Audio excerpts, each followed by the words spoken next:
we had a big fake news moment from the lib Democrat media earlier this week. Clay and I we're still trying to.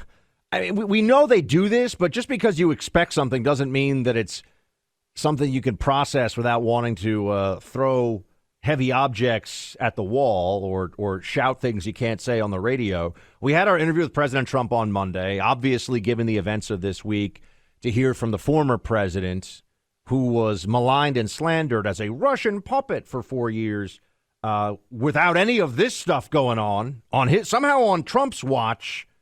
They decided, the enemies of the United States decided to keep it real quiet, to play it real cool.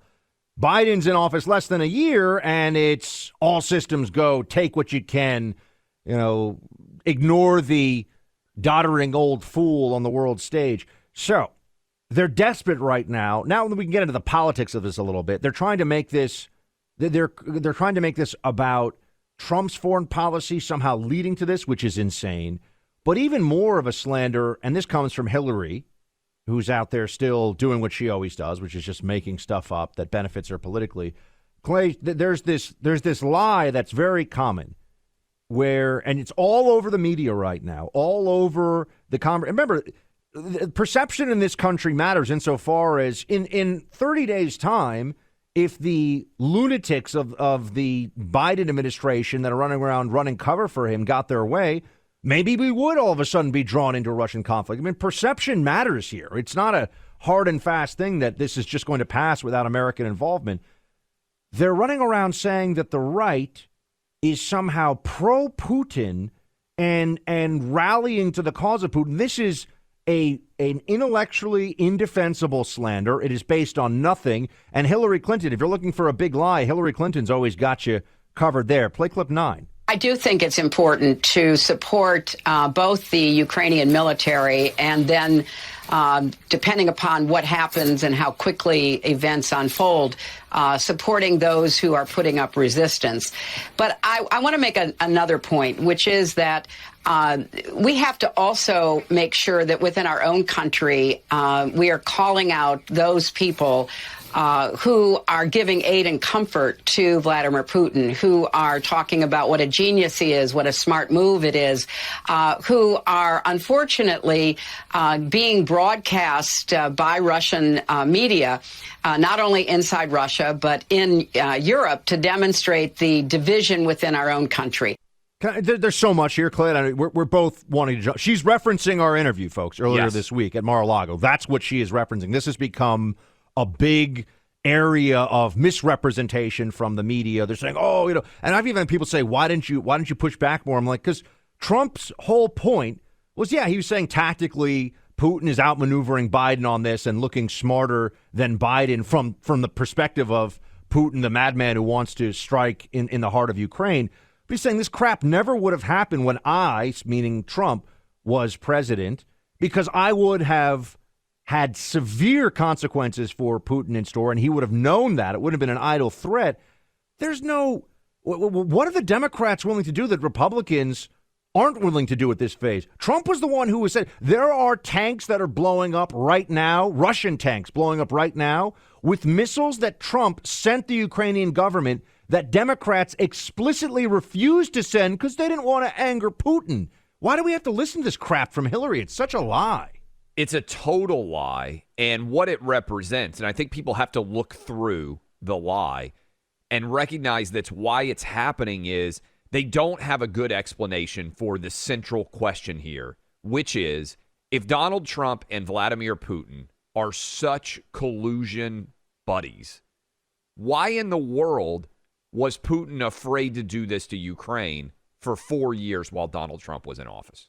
Yes. There isn't an answer to that. That is anybody who is anybody you're arguing with, anybody you're discussing with, that is the essence of the question that you have to ask. And Trump's answer is, as he told us, because Putin feared what he might do. And if you listen to that interview, as opposed to reading a part of the transcript or only listening to 30 or 45 seconds of an answer, And this is what's going on, by the way, in the New York Times. So one of the New York Times what's her title? I'm going to look at this. This woman is the bureau chief of Mexico, Central America, and the Caribbean for the New York Times. She tweeted me and said, Trump praised Putin for planning to invade Ukraine. And I said, no, he didn't. He didn't praise Putin. And then she sent me on Twitter, Buck, a direct link to our actual transcript and writes, Putin declares a big portion of Ukraine. Putin declares it independent. Oh, that's wonderful.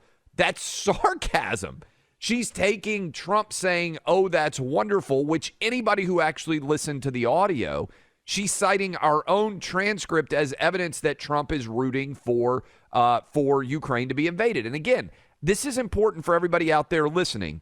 What they are trying to hide from you, what they are trying to keep you from paying attention to is that fundamental question. Yes. That fundamental question that all of you should be asking.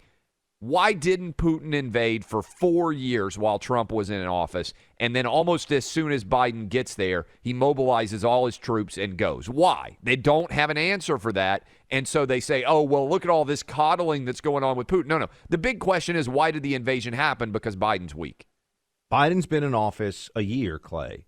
And we've been saying, if you were asked, if you were told that you were the lawyer, so to speak, for the Biden administration, yes, and you had to make a case about where the victories are, where things have gone well, you got nothing. There's absolutely nothing. So there's a desperation, I think, in the minds of particularly the people who played the central role in hiding Biden in the basement. Oh, it's going to be great. He's going to unify the country, normalcy. He's super smart. Don't worry about his cognitive decline. He's got everything covered. It's going to be just great.